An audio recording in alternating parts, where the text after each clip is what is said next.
Hello everyone. Before starting the lesson, try the warm-up. Continue the pattern, complete the table of values. So here's the pattern. First one, second one, third one. Fill in the values for length and perimeter. Then create a scatter plot of this data and determine an equation to model this data. So pause the video and try this.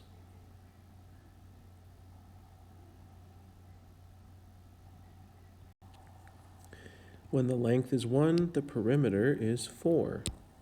When the length is 2, the perimeter is 2, 4, 6, 8, etc. When we take this table and turn it into a scatter plot, you'll see this pattern. It looks like it follows a straight line.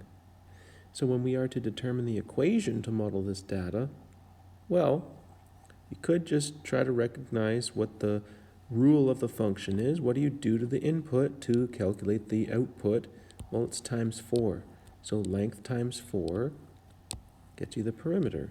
So that's where this equation came from. You could also try to find the equation in mx plus b form, like in the last unit. Find the slope. Well, change in y, change in x, 4 over 1, which is 4. And what's the y-intercept? Well, work backwards until your x value is 0. Use the same pattern, go back 4, we're at 0. So because 0 is the y-intercept, we don't have a constant term here. Now that was a linear function in the warm-up, but in this lesson, you're going to be introduced to quadratic functions. So our goal in this lesson is to recognize quadratic functions and use associated terminology accurately. So this lesson has a heavy emphasis on terminology and just recognizing what a quadratic function is. So before we move on, let's look at the same pattern, except this time instead of analyzing the relationship between length and perimeter, it's length and area. So this time, when the length is 1, what's the area? Length times width, 1 times 1. When the length is 2, the area is 2 times 2, which is 4, etc. When we make a scatter plot, you'll see instead of a straight line, it follows more of a curve. For the equation to model the area, well, what are we doing to the length? We're squaring it. We're multiplying it by itself. So length squared gets us the area. This is not a linear relationship. Since it's not a linear function, we have a different type of function going on here, and I'll just tell you it is a quadratic function, and we know that because we are squaring the input. Now we can look at what we call finite differences. So to illustrate what finite differences are, I have the table of values for length and perimeter and the other one from length and area, and I'm going to show you what I mean. What you're seeing on the screen is what we call first differences. So the first differences are, what are the differences between your y values? In the case of the perimeter, each y value is increasing by 4. If I look at the area, each y value is not increasing by the same amount. From 1 to 4, you're increasing by 3. From 4 to 9, you're increasing by 5. From 9 to 16, you're increasing by 7. And from 16 to 25, you're increasing by 9. Not constant. We remember that the graph of perimeter gave us a straight line, and we see that the first differences are the same. That means we have a constant rate of change. When we looked at the graph of area, it was not a straight line. That's because the rate of change is not constant. So what I want to point out is that linear functions have constant first differences. So perimeter is a linear function of length. Area is not a linear function of length. It's something else. Now let's focus on the area. If I find the differences of my first differences, this is called the second differences. And I can see that my first differences are changing by a constant amount. The second differences are constant. So I would say my rate of change has a constant rate of change. If you have constant second differences, that tells you that your function is a quadratic function. So, if you have a table of values and you're asked, is this a linear function or a quadratic function, look for the first differences. If they're all the same, you know it's linear. If they're not, check the second differences. If they're all the same, then it's a quadratic function. And if they're not all the same, well, it's some other kind of function. Now I want to introduce another phrase here, and it's the degree of a function. The degree of a function is the highest power of x. So let me illustrate that. Here are two similar looking functions, 3 times x minus 2 plus 4, and 3 times x minus 2 squared plus 4. So the only difference is the exponent on the brackets. Now if I were to expand and simplify, which you might remember from grade 10, I would end up with this simplified function for a of x, and this simplified function for b of x. So I can clearly see these functions, although they looked very similar at the beginning, once I actually simplify them, they do not look at all the same. Now let's go back to this idea of degree. The degree of a function is the highest power of x. Well, if I look at x in the first function, the exponent on the x is, well, you don't see it. That means it's a 1. And if you look at the other function, well, here's an x, it has an exponent of 1, but here's an x, and it has an exponent of 2. That's the highest power of x. So all that to say that you can tell what kind of function it is based on the equation. If you know what the degree of the function is, you can tell whether it's linear or a quadratic function or something else. So in the first one, the highest power of x is 1, which means the degree of the function is 1, which means it's a linear function. In the second example, the highest power on x is 2, which means the degree of the function is 2, which means the function is quadratic. So if you have a degree of 1, that's linear, degree of 2, quadratic. And if it was the degree of 3, that would be what we call a cubic function, which we won't cover in this course. Now, when we have a quadratic function, we can graph it, we can put it on a graph, and it will have certain characteristics. And I want to talk about words that we use to describe characteristics of the function. So the first thing is the direction of opening.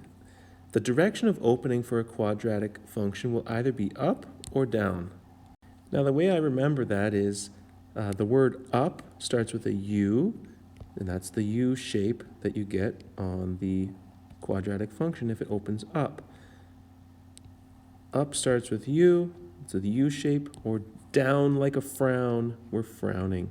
That's how you can kind of remember the direction of opening.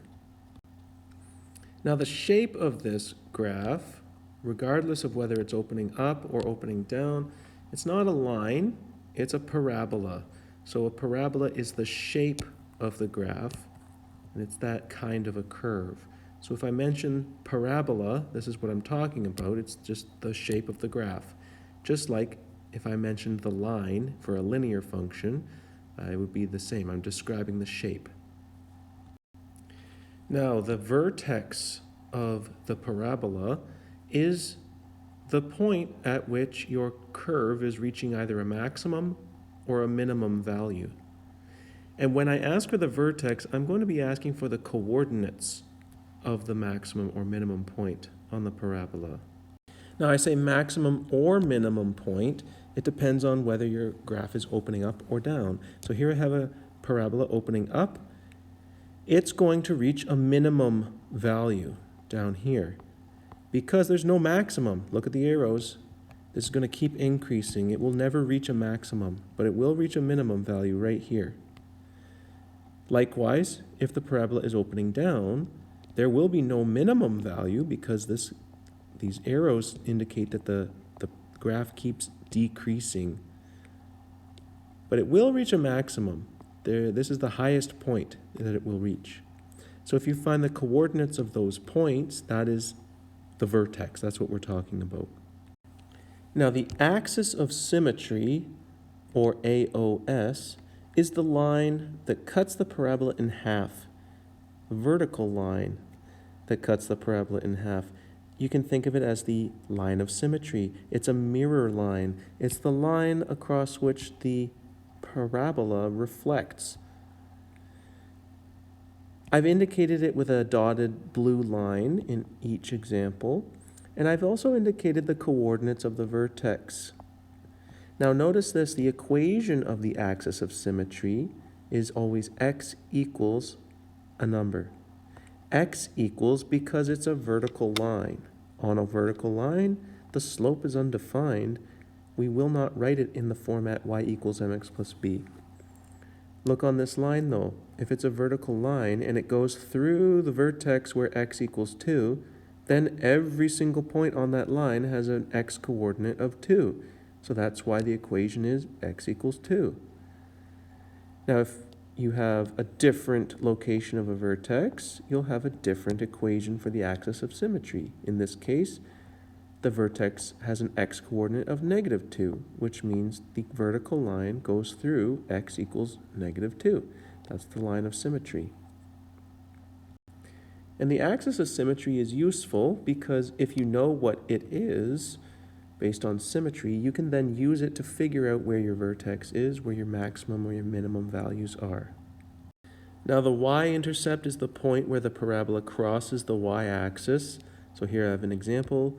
This parabola is opening down. It crosses the y-axis here. That's where the y-intercept is. And for the other one, this is where it crosses the y-axis. So wherever the parabola intersects the y-axis, that's where the y-intercept is. Likewise, the x-intercept is the point where the parabola crosses the x-axis. Now, there's different possibilities. You might not even have an x-intercept. Here's an example of a parabola that would not have any x-intercepts. It will never cross the x-axis because the vertex is above it and it opens up. You could also have one that opens down below the x-axis. You could have just one x-intercept if the vertex is on the x-axis. Or you could have two x-intercepts. Like this example, the parabola crosses the x-axis at two different points. So these are all the different possible ways you can have x-intercepts. You either have two, one, or none at all. Now here's an example just to kind of tie a few ideas together. I'd like you to try this one on your own and see how much of it you can do. Then I'll take it up. So I'll read it first. An altimeter, pause, that's a device that measures how high above sea level you are. Start over. An altimeter was attached to a model rocket before it launched. Here are the data collected during its flight. So we can see the time since it took off and the height that it was at each time. What is the direction of opening? What are the coordinates of the vertex? What does this mean? And by that, I mean interpret it.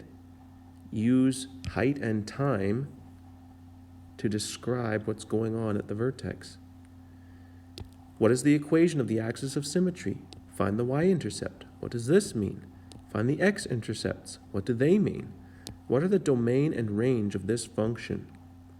So pause the video and try to answer as many of these questions as you can, and then come back here and we'll take it up.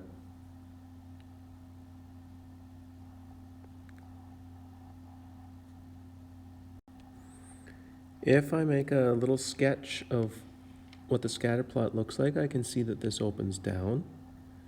Now the coordinates of the vertex, okay, that's a little trickier, but I can see that it's symmetrical across this line, which is between 3 and 4. So if it's symmetrical, that would be at 3.5 seconds, between 3 and 4 seconds. Now I did a little analysis with first and second differences, so I can see that the second differences are constant.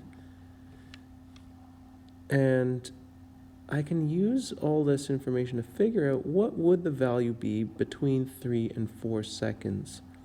So you can kind of use the first and second differences to just work it out. What would the height be at 3.5 seconds? When you do that, you'll see it's about 370 meters.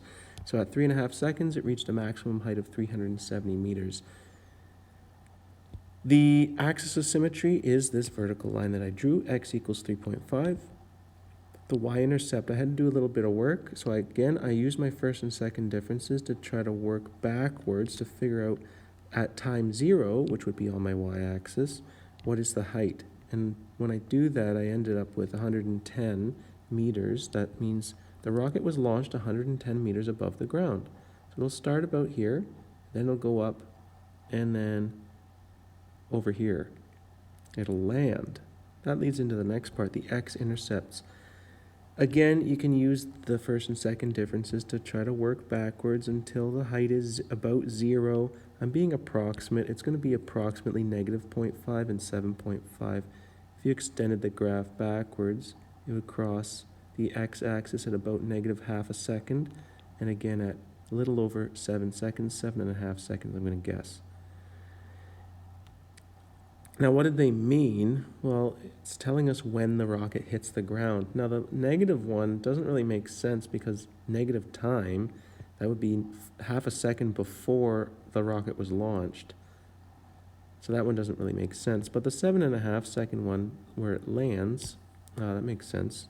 The rocket's going to land after 7.5 seconds. Domain and range for this function. I put a restriction on x, because x is my time scale. And I mentioned it earlier when we're talking about the x-intercepts. I said this one doesn't really make sense because it's before the rocket was even launched. So I'm going to put a restriction because with a realistic example, I have to have realistic restrictions on my function. X must be greater than or equal to 0. We're only measuring time after the rocket was launched in positive time. Likewise for the range, my lowest height is going to be 0 because the rocket's not going to go down beneath the earth and keep going and out the other side. It's going to stop when it hits the ground. So the height is 0 at the least, and the highest point we reached was, well, back here. The maximum height was 370 meters, so I'm going to make that my maximum height. And so my restriction on y is that it has to be between 0 and 370. And now it's just time to practice. A lot of this is just terminology, finding y-intercept, x-intercept, vertex, axis of symmetry, all that good stuff.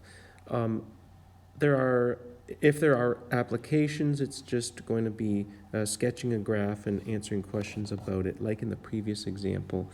So if you have questions about any of these practice questions on page 24 of the textbook, just let me know. One thing to add, question 8, I would also like you to determine the axis of symmetry and the coordinates of the vertex. The question in the book as written doesn't ask you for those things, but I would like you to do that as well. If you have any issues, please reach out and let me know so I can help.